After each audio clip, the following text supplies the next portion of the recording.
It's just finished. Liverpool 5, West Ham United 1 at Anfield in the Carabao Cup. That's West Ham out of the League Cup for another season. Got put out by them last season. It was 5-1, and this time it was 5-1 as well. So it's a similar score lines. I will say I think it's maybe a little bit of a harsh scoreline on our performance tonight. In my anger, my frustration is directed at Edson Alvarez right now. We're going to discuss the highlights. We're going to discuss the talking points of the game, and we're going to discuss Lopetegui's team selection, substitutions, etc. We're going to get through it all, so strap yourself in. Thank you very much for joining me, though. Please do subscribe if you're new to Hammers Chat, but also drop a like on the video as well by clicking thumbs up. Every time you do either or both those things, it helps out the channel quite a lot. It's free and takes a few seconds, so a big thank you.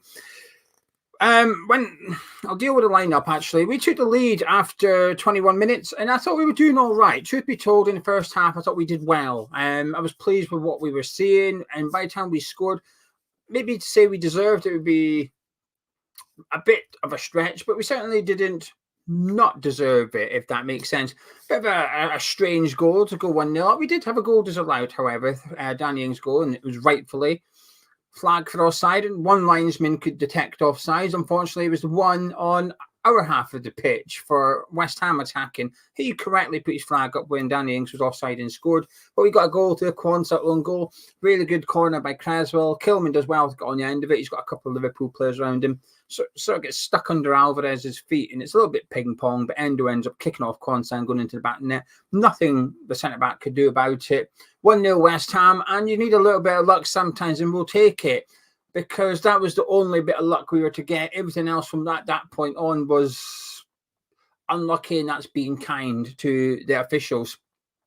But they did make it 1-1 just a few minutes later, and Coady Gakpo was offside. Now, I will say, this is a brilliant team move by Liverpool. Take nothing away from them. It's great play, quick passing. Jota comes out to the left-hand side, and we don't know how to deal with it. West Ham are stuck because Gakpo's got Soufal pinned back.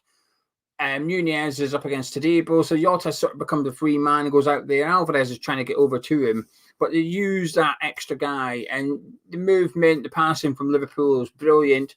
But forget what the biased pundits and commentary said. Oh, it might be a bit tight for offside. It's fucking offside. Half a yard offside. Coady Gakpo is. I know I'm a bit more lenient towards linesmen, because in real time, when a defender's going one way and the attacker's going the other way, it's a very difficult thing to call. However, he was offside. Doesn't necessarily take anything away from it. Gakpo goes down the left-hand side, ball over, Quansah hits into the ground. Maybe I'm being a bit harsh. I feel like Fabianski could be doing a bit better, maybe be a bit stronger in that situation. He's sort of not flapping at it, but he goes to try and catch it when Jota's there. You want to see your keeper put a fist through that one and take everybody out in the way. It feels Fabianski could maybe be a bit tougher. Perhaps I'm being a bit harsh, but I would like to see my goalkeeper sort of really dominate that situation. It just felt he was a little bit weak and made it easier for Jota than it needed to be. But going in 1-1 at half time, I thought we were doing all right. I thought the tempo's low. I thought Liverpool were in third gear. That has to be said. It wasn't their first 11, and I think the tempo of the game was pretty low. But I thought we were doing okay. I think there was one or two players struggling. But I think by and large, we were in the game. We were doing all right. And when we went in at halftime, I thought we could do a couple of subs, come out the second half with a stronger team than we went in, and we could go on. It felt like the game was there for the taking at halftime. We certainly were not out of it. And we were unlucky to have conceded that goal, truth be told.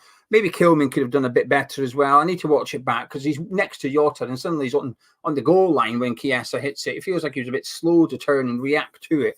But we'll analyse it a little bit more tomorrow. 1-1 at halftime. I was feeling okay. But then it was 2-1 with Jota scoring again. Frustrating here for me is it's West Ham pressing. We are pressing, and Salah's he just gives up. He just completely stops. Everybody's man for man. It's a risky strategy. If you're going to go press man for man, you have to get it right, and every player has to do their job.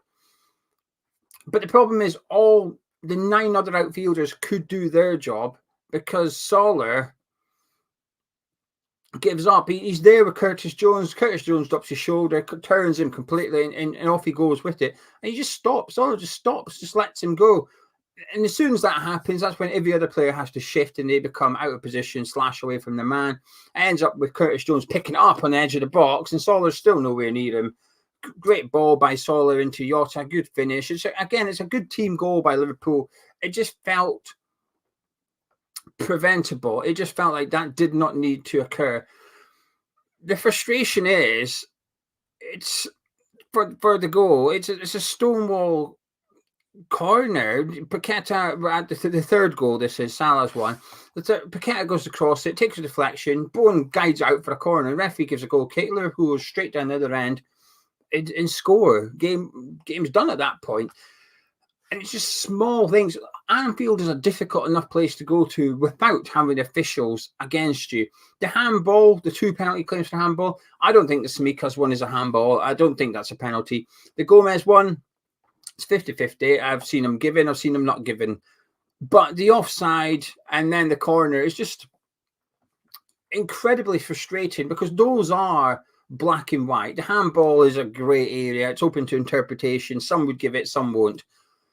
Even with VAR, I think some would give it and some won't. But the offside and then the one that went out for a corner, there's no debate about it. The officials got it wrong. And it's just frustrating because you can get as much right as you want. But when things like that go against you, there's not much you can do about it. But Liverpool made it 3-1 through Salah. Again, it's just a really good move by them again. Bradley cuts it back to McAllister. Good save by Fabianski. Put into the back of the net by Salah. But Edson Alvarez, man, what are you doing? We started to lose our head when the second handball wasn't given. That we had a corner, and instead of getting ready for the corner, which I thought we looked okay at, I thought Cresswell's set pieces were really good tonight. I've missed Cresswell's set pieces, but they were on the money. When we got a corner, I started to think we could get something. Arguably, we should have with Max Kilman. He just took a really heavy and bad touch with his right foot instead of putting his laces through it. He really messed that situation up. Don't know how we didn't score a second goal tonight, by the way. But instead of just getting ready for the corner, Lopetegui's going off on one, so the referee has to go and deal with him. But while he's dealing with him, Paqueta's going off on one as well, so he's lost his head. And then Edson Alvarez, Salah's running down the right, and you can see Paqueta running after him, and Paqueta stops. He slides, he goes to the ground, but he just backs off because Paqueta thinks, I'm on a booking, don't touch him. I can't touch him. It doesn't prevent Edson Alvarez, though, does it? No, there's not loads of contact, but it doesn't matter. It's an absolute stupid thing, and it's inexcusable. He's not even going anywhere, Salah. He's just going down the right-hand side. Cresswell's still there. I appreciate Salah's a lot faster than him. Just let him go. Just trust Cresswell, trust that Kilman's going to come over. Just back your teammates. What you don't do is give the referee a decision to make. Up until this point, you've already decided, because as a team we've been gobbing off at the referee, we've already decided collectively that the referee ain't giving us anything. So what you're going to, the last thing you want to do is go give him an opportunity to send you off, make him decide. Now, the referee hesitates. I think he's asking the linesman, do you think it's a booking? And I think the linesman's gone, yeah, because there's a little bit of a delay. But I've got, listen, I've got complaints over the officials over one or two decisions tonight. The red card ain't one here. That's purely Edson Alvarez. He had to go. The referee had no decision but to show him yellow card for both things. The first yellow card for that foul on Simikas, then the second one for the one on Salah. Both 100% bookings. I've got no complaints over it whatsoever. But I just got complaints over Edson Alvarez because we were in the game. We were in the game at this point. We had substitutions ready to come on. Kudus was literally there, ready to come on. It is gone. As soon as you get sent off, that's it. Game over and done with. There's no coming back from then. Stupid decision to make from Alvarez. And he's always had this liability tag attached to him. And I think tonight he was a bit rash. I think he was okay. He wasn't bad. I don't think he was good. He was all over the place tonight. Headless chicken stuff from Alvarez, but just there's no excuses for getting sent off. They went on to make it 4-5-1 in the extra time with Gakpo scoring both goals. I can't even be arsed talking about them because the game was done at this point. We'd given up, and the last one took a deflection off to Debo. It's just, whatever. Like I said, I don't think it doesn't feel like a 5-1 game. I think we did a hell of a lot better than I expected. And let's go back to that. When the lineup came out, I wasn't happy. I wasn't happy with the team we put out because I want a manager that takes these cup competitions seriously. It's my number one priority in the West Ham manager. What do you want from your guy? I want him to take the cup seriously. Second of all, I want to enjoy the football. When I seen the lineup, I didn't feel like he was taking it seriously. It felt like it was resting players rather than giving players opportunity. Not all of them. Danny Ings, I understand why he's picked Danny Ings. But Cresswell, I felt went on to have a decent game, but I'm not going to change my opinion because of what I've just seen for 90 minutes. But Cresswell and Soufal, no Kudus. Those three things were the ones that got me down a little bit, and I was annoyed, and I was expecting the worst tonight. I was actually expecting a lesser defeat than what we got. But in terms of the performance, I was expecting it to be uncompetitive. I thought it was going to be easy for Liverpool. And it was post Edson Alvarez getting sent off. But prior to that, I think we were well in the game. There was bits of tonight's game that I thought was positive. I thought it was an improvement from Saturday. We were trying to play it out from the back. I thought we looked uncomfortable doing it at times. I think there's some players are okay with it and they're happy to play that kind of style. There's other players who don't look comfortable trying to play it out from the back. But I think the intention was there. Again, the press was there. Not always. But I thought it was responsible press in some extent. But like I said, for their second goal, Salah, he gives up. He gets it wrong and then he gives up. It's a bad combination to have. But I was disappointed by the lineup. Played better than what we thought. And then the substitutions, like I said, at halftime, so get Kudus on for Salah. I don't think Salah played well. Looked neat and tidy once or twice in possession, but that's not enough. He's in quite a prestigious role in the team, and I don't think he looked great today.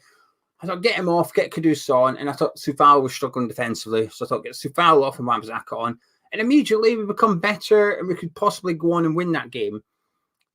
At halftime, I thought we could potentially go on and win this. I certainly didn't in the build-up to the game, but I started to believe a little bit. I started getting my hopes up. Silly me. And then, now the full-time whistle's gone. Like I said, we played better, but I still just... opportunity lost. I'm not going to use that phrase, because I would suggest that had we played those players, we would have won. We don't know. It's impossible to say. We would have likely have still gone on and lost. But it did feel like an undercooked Liverpool team. They were in third gear for large parts of the game. Some of the players didn't really have to break a sweat. And defensively, they were there to be got at. I thought we caused them a lot of problems throughout that 90 minutes defensively. I thought Bowen, I thought that was the best we've seen of Jared Bowen this season so far over 90 minutes. He looked like the old Jared Bowen, fired up and on at it. So I'm just disappointed that I feel like we haven't given ourselves the best shot. Now, we might, like I said, probabilities we would have lost anyway, even with the strongest 11. And we don't know what that looks like. We don't know what Lopetegui's strongest team is yet. But I'm pretty certain it doesn't include Soufal and Cresswell playing fullbacks. But we did better than I thought. In terms of individual performances, I thought Dodibo looked all right. I appreciate at the end it went all a little bit wrong, but I thought he looked quite good up until the red card onwards. I thought he looked quite comfortable at the back. I thought Kilman was a little bit of a funny performance from him. I think he was maybe a little bit fortunate to not concede a penalty against Curtis Jones. We've got to be fair here. It wasn't quite the same as Somerville's against Chelsea, but there were similarities there with grabbing the arm while he was running past him and holding on to it for a bit too long. I thought Kilman maybe got away with that one. I thought he struggled a little bit tonight with the runs in behind from the Liverpool attackers. I thought Cresswell looked all right. Alvarez, even red card aside, looked a little bit... Salah was hoping to see more. However, I do think Somerville looked really good. I was really pleased by what I've seen from Somerville tonight. I thought him and Bowen caused some trouble down the wing. The problem was the central part of the team. There was not much backup. When we did get beyond the fullbacks, there wasn't too much to aim at. And that's not necessarily Danny Ings' fault. I thought he tried hard and there were some nice touches and link-up play from him early on in the first half, but faded pretty quickly. Didn't get back into the game. But it's more of a system problem. But I have to say, I think I think Antonio looked good when he came on. I've been quite critical of him this season, and I stand by it. But I think he looked sharper tonight. He looked a lot better than what we've seen, which might suggest that this is the role for him, being that option off the bench. But I'm feeling a little bit pissed off with Edson Alvarez at the minute. I thought he's really, really annoyed me tonight because I felt we were in the game. But the bigger picture, listen, I made it clear over the last couple of days that Lopetegui's lineup's important to me tonight, because had we gone what I think he was trying to make his strongest 11 and got beat, I can accept that because I feel, well, he's trying to win. He spoke when he first arrived that we want to win a trophy. That starting 11 didn't say, I want to win a trophy to me. That starting 11 said, I'm more worried about Brentford on Saturday. We need to get something from that game.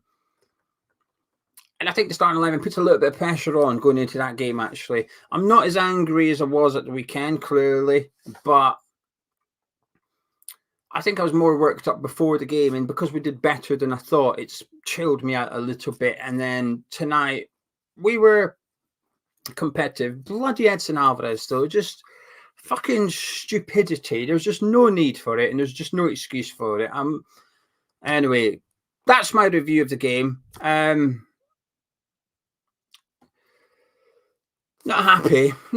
Better than I thought we'd be, but it's still, that starting 11's really bugged me a little bit. Get your thoughts in the comments below, and whatever you thought about the game, let me know in the comments below. I'll be back later on tonight and tomorrow to catch up with you all. I will be doing my podcast with Frankie tomorrow, see what he thought of the game, and we'll also be recording our preview for the Brentford game, because we've now got players suspended. Edson Alvarez, just not good enough.